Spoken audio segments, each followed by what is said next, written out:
પ્રસંગ મુક્તરાજ માણકી ઘોડીનો. માણીકર માવાની જીવન સંગીની બનીને પોતાનું જીવન કુસુમ શ્રી હરિના ચરણે સમર્પિત કરનાર માણકી ઘોડીની કથા અતિ ચમત્કારિક છે. પશુઓનીમાં જન્મ લઈને મુક્તોની પંક્તિમાં સ્થાન મેળવનાર માણકીની કથા આ પ્રમાણે છે.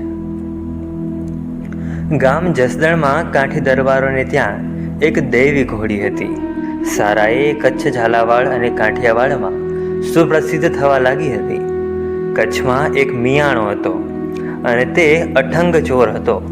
આ જાતવાન ઘોડી ચોરી લાવવાની તીવ્ર ઈચ્છા જાગી, પરંતુ કાંઠીને ત્યાં કડક બંદોબસ્ત હોવાથી એ ઈચ્છા મનમાં જ રહી ગઈ. સમય જતાં તે મિયાણાનો અંતકાળ આવ્યો અને તેમનો જીવ કોઈ રીતે જતો ન હોવાથી તેમના દીકરાએ પૂછ્યું ત્યારે કહ્યું કે મારી એક ઈચ્છા અધૂરી છે, તે ઘોડી ચોરવાની.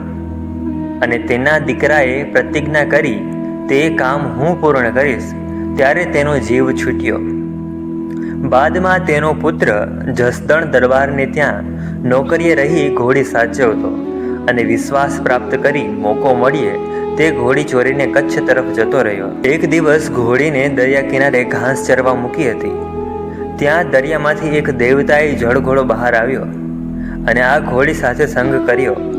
એના સંગથી એ ઘોડીને 11 મહિને એક વછેરી જન્મી, એ જ આપણી માણકી. આ માણકી ઘોડી બહુ રૂપાળી અને સર્વે ગુણ સંપન્ન હતી. અશ્વવિદ્યાની ભાષામાં ઘોડીની 36 ખામીઓ બતાવવામાં આવી છે, પણ આ માણકીમાં એ એકેય ખામી ન હતી. ભુજના રાજાને આ માણકી ઘોડી વિશે ખબર પડતા તેણે મિયાણા પાસેથી માણકી અને તેની માં એ બંનેને ખરીદી લીધા. કચ્છમાં રાજાના ફટાયા કુંવરની દીકરી મીણાપુરમાં આવ્યા ત્યારે તેમણે કુંવરીને પહેરામણીમાં માણકી ઘોડી આપી હતી. હવે તે કુંવરી પહેરામણીમાં મળેલી માણકી ઘોડીને લઈને ઝાલાવાડ પ્રદેશના ચુડા તાલુકાના મીણાપુર ગામે આવીને રહ્યા.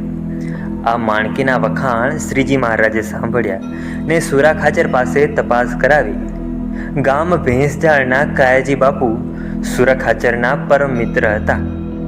મિત્ર કાયાજી મીણાપુરના મનુભાને ઓળખતા, તેથી અષાઢી સંવંત 1868ના શ્રાવણ સુદ સાતમને દિવસ સુરાખાચર અને કાયાજી શ્રીજી મહારાજને લઈ મીણાપુર ગામ ગયા.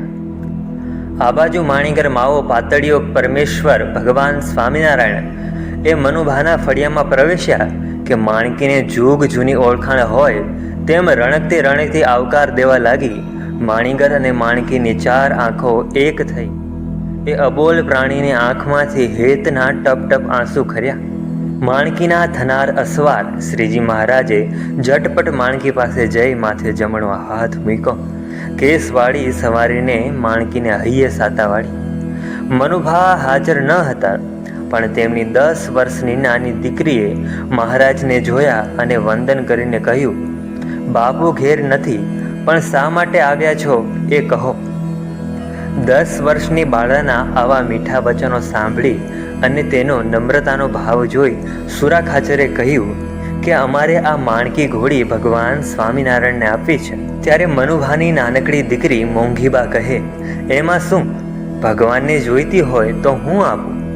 એમ કહી માણકીની સરક ઝાલી મહારાજ પાસે લાવ્યા અને માણકીના થનાર અસવાર એ શ્રીજી મહારાજના હાથોમાં એ માણકીની સરક ઝાલી અને મહારાજના હાથમાં સોંપી અને મહારાજ અને માણકી બંનેને ચાંદલો કર્યો. પછી પગે લાગી માણકી મહારાજને અર્પણ કરી. મહારાજ તેના પર ખૂબ રાજી થઈ અને 60 રૂપિયા અને સાકરની પ્રસાદી આપીને કહ્યું કે દીકરી, તારું નામ શું છે? ત્યારે નાનકડી 10 વર્ષની બાળાએ જણાવતા કહ્યું કે મારું નામ મોંઘી છે. ત્યારે મંદ મંદ હસતા શ્રીજી મહારાજે કહ્યું છે, મોંઘીબા, તમે બહુ મોંઘા થશો, રાજ રાણી થશો. એમ કહી આશીર્વાદ આપ્યા. સમયનો સમય જતાં મોંઘીબાના લગ્ન ગોંડલના નરેશ સંગ્રામસિંહ બાપુ સાથે થયા હતા. આમ તેઓ ભગવાન સ્વામિનારાયણના વચન અનુસાર ગોંડલના રાજરાણી થયા. અને હાલનું જે સ્વામિનારાયણ મંદિર ગોંડલ છે એ મોંઘીબાના સ્વખર્ચે બંધાવેલ છે. માણકી તો દેવતાએ ઘોડી હતી.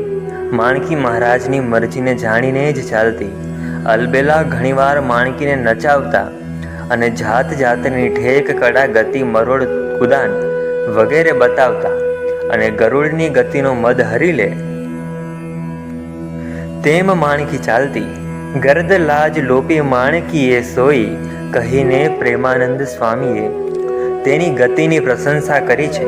કુદરતી કોપ કે ધાડા ધીંગાણા જેવો કોઈ માઠો બનાવ બનવાનો હોય તો મહારાજની આ વહાલી માણકીને 40 દિવસ અગાઉ તે ખબર પડી જતી હતી. આ મુક્તરાજ માણકીને કોઈ શેતાન સ્પર્શ કરે તો તેની શેતાનિયત દૂર થઈ જતી અને તેના હૃદયમાં ભક્તિના અંકુર ફૂટી જતા. શ્રીજી મહારાજ અંતર ધ્યાન થયા પછી માણકીએ અન્ન જળ છોડી દીધા હતા. વાલાના વિરહમાં ઝૂરતી આ અશ્વિનીએ મહારાજના 13માને દિવસે દેહ છોડ્યો હતો. પણ આવો જોઈએ કે મહારાજના વિરહમાં આ મુક્તરાજ માણકીની શું હાલત હતી.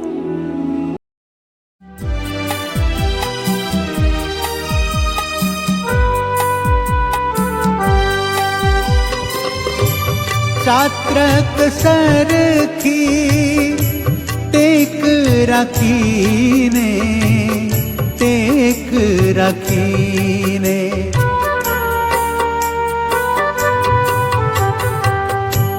ચાત્રક સરખી ટેક રાખીને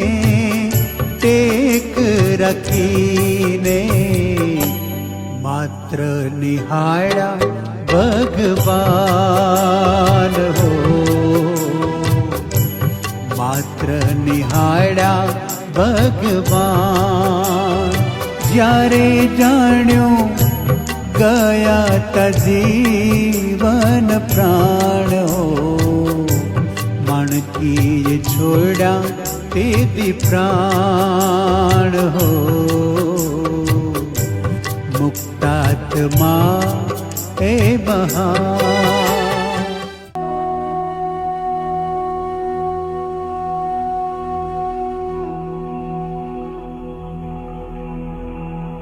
આમ પોતાના પ્રાણ આધાર એ વાણીગર માવા એ વાલમજીના વિરહમાં મુક્તરાજ માણકી અતિશય પીડાઈ રહ્યા છે અને અંતે મહારાજના 13માને દિવસે પોતે દેહ છોડી દીધો અને આ મુક્તરાજ પોતાના અધિપતિ પુરુષોત્તમ નારાયણ ભગવાન સ્વામિનારાયણના એ અક્ષરધામને પામ્યા. આ માણકી ઘોડીની દફન વિધિ લક્ષ્મી માળીમાં જ્યાં કરેલી તે સ્થળે સ્મૃતિ ઓટો હાલ પણ મોજૂદ છે. માણીગર માવાને મન વહાલી થઈને દેવ તેમને દેશ દેશાંતર વિચરણ કરાવનાર માણકીના ચરણોમાં કોટી કોટી વંદન.